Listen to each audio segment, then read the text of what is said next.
ሴት ልጅ ካላችሁና ሴት ከሆናችሁ ይሄን ቪዲዮ ልታሳልፉት አይደለም አወርዳችሁ ጧጧት እንደ ስብከት ልትሰሙት ይገባል።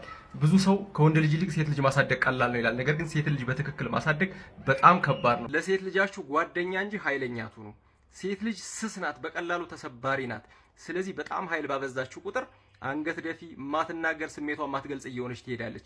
ይህ ነገር ደግሞ ነገ ላይ ሲያማት አመመኝ ማትል፣ ሲከፋት ከፋኝ ማትል፣ ፍላጎቷንም ማትናገር፣ የመጣ በሄደ በሙሉ የሚነዳትና የሚጭናት እያረጋችኋት ነውና ሴት ልጃችሁን ስርዓት አስይዛለሁ ባህሪ ቀርጻለሁ ብላችሁ የምትቆጡ ኃይለኛ የምትሆኑ ወላጆች በጣም ለመጥፎ ህይወት እያዘጋጃችኋት ነው። ሴት ልጅ ይህን ቅጣት አታሳስቃት ምናምን የሚል ከመጽሐፍ ቅዱስ ልጠቅሱልኝ ከሆነ እሱ ጥቅስ የተጠቀሰው ጎድሊማንና ጉድማን በነበሩበት ጊዜ ነው። እግዚአብሔር የሚፈሩ ወንዶችና ጥሩ ወንዶች በነበሩበት ጊዜ ነው።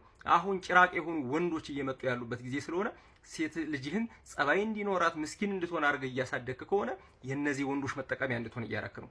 ስለዚህ ፍላጎቷን የምትናገር ስሜቷን የምትገልጽ ያልተመቻትን ነገር አልተመቸኝም የምትል ጥያቄ የምትጠይቅ አርጋት እንጂ ስታለቅስ ዝም በይ አታልቅሽ እያልክ ፍላጎቷን ሐሳቧን ስትናገር ማትሰማዊ እንዴት ያለሽ እያልክ ሽባ አርገህ የምታሳድጋት ከሆነ ይሄው ነገ ላይ ይጠብቋታል እነዚህ ወንዶች። ሶስተኛ ነገር ሴት ልጅ ለማኝ አታድርጋት። ምንም ደሃ ልትሆኑ ትችላላችሁ፣ ፍላጎቱን መሙላት ላትችሉ ትችላላችሁ። ነገር ግን ዛሬ ላይ መኪና ያየና ጥሩ ራት የጋበዛትን እየተከተለች የምትሄድ ሴት አባቷ አልሰጥሽም እያለ ያስለመናት በችጋር ስነ መንፈስ ያሳደጋት ናትና ዛሬ ላይ ሴት ልጅ ከረሚላም ጠየቀች፣ ለትምህርት ቤትም ለምንም ጠየቀች፣ ብር የለኝም ገንዘብ የለኝም አንችልም የለንም እያልክ የችጋር ቃላት እየነገርካት ችጋርህን እየተመለከተች ከሄደች በጣም ስሜቷ እየተጎዳ ነው የሚሄደው። ወንድ ልጅ የለኝም ብትለው ችግር የለም፣ ሴት ልጅ የለኝም ስትላት ስስ ስሜት ነው ያላት፣ ትጎዳለች። ነገ ላይ ኦልሬዲ ልጅህን ለማኝ ያርጋታል።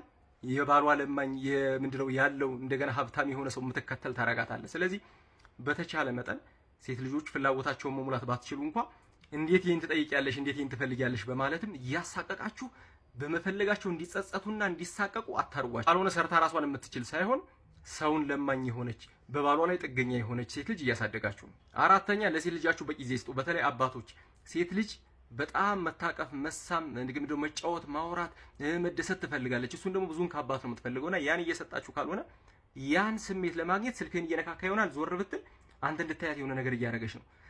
አንተ የምትሰማውን ነገር እየተናገረች ነው። አንተ እንድታያት ካንተ ትኩረት ለማግኘት ያንተን አቴንሽን ጨዋታ ለማግኘት ብላ መከራ እየበላሽ ነው። ነገ ላይ ለወንድ ልጅ እንዲወዳት እንዲያፈቅራት ጊዜ እንዲሰጣት ብላ መከራ የምታይ ትሆናለች። አምስተኛ ሴት ልጅ ጥሩ የፍቅርና የትዳር ግንኙነት እንዲኖራት ከፈለክ ዛሬ ላይ ለእናቷ ጥሩ ባልሆንላት ምንድነው እናቷን ስትሰማት እናቷን ስታግዝ እናቷን ስታፈቅር ስትስም ትመልከት። ፍቅር ማለት ይሄ ነው ትላለች። ካልሆነ እናቷን ስትመታ እናቷን ስታንቋሽሽ እናቷን የተለያየ ነገር ስትል ካየች ፍቅር ማለት ይሄ ነው ላይ ያመነች ነው ያለችው። ነገ ላይም ፍቅር የምትለው ይሄ ነው፣ ፍቅረኛ የምትለውም እንዳንተ አይነት ይሆናል። ስለዚህ ዛሬ ላይ እናቷን ኬር አድርግላት፣ እናቷን ውደድላት። የመጨረሻው ሴት ልጆችን በአካላዊ ውበታቸው ብዙ አታድንቋቸው። አልፎ አልፎ ችግር የለም። ነገር ግን ብዙ ባደነቃችኋቸው ቁጥር የሚወደድልኝ በሰውም ያስወደደኝ ዋጋ ያለው የሚያስከብረኝ ነገር መልኬ፣ ቁንጅና፣ የጸጉሬ፣ ጥርሴ ምናምን ነው እያለች ትሄዳለች። አሁን ያለውን ትውልድ ታዩታላችሁ። አእምሯቸውን ልባቸውን እየተው መልካቸው፣ ቁንጅናቸው፣ አቋማቸው ላይ ብቻ የሚሰሩ ይወዳሉ። መጽሐፍ የማያነቡ በየጅም ቤቱ የሚሄዱ ምንድነው ተቀባብተው የአርቲፊሻል ጸጉር አድርገው የሚወጡ ይሆናሉና ሴት ልጅህን በአካላዊ ውበት ሳይሆን በስራዋ፣ በተግባሯ፣ በምግባሯ፣ በእውቀቷ፣ በችሎቷ፣ በጠባይዋ አድንቃት። ሴት ልጅ ስትፈጠር ከወንድ ልጅ ይልቅ አካላዊ ንክኪ፣ መታቀፍ፣ መሳም፣ ደስታ ትፈልጋለች። በተለይ ደግሞ ይሄን በአብዛኛው የምትፈልገው ከአባቷ ነውና የተራበ ሰው ምግብ ቀምቶ ቢበላ ወንጀለኛ አይባልም። ሴት ልጃችሁም ዛሬ ላይ ከአባቷ ፍቅር፣ ንክኪ፣ መሳም፣ መታቀፍ፣ ጠረን ስትፈልግ ያን በበቂ ሁኔታ እየሰጣት ካልሆነ እየተራበች ፍላጎቷ እየተጠራቀመ ይሄድና 12 ዓመት ከሆናት ጀምሮ ሆርሞንም አብሮ ይመጣል። ለሆነ ዱርዬ ለሆነ ወንድ የምትታለል ላቀፋት ለሳማት ሁሉ የምትከተል ትሆናለች። ስለዚህ ሴት ልጃችሁ ለህይወት ለስኬት እንድትበቃ ከፈለጋችሁ አባቶች መሻሻል ማሻሻል ይኖርባችኋል።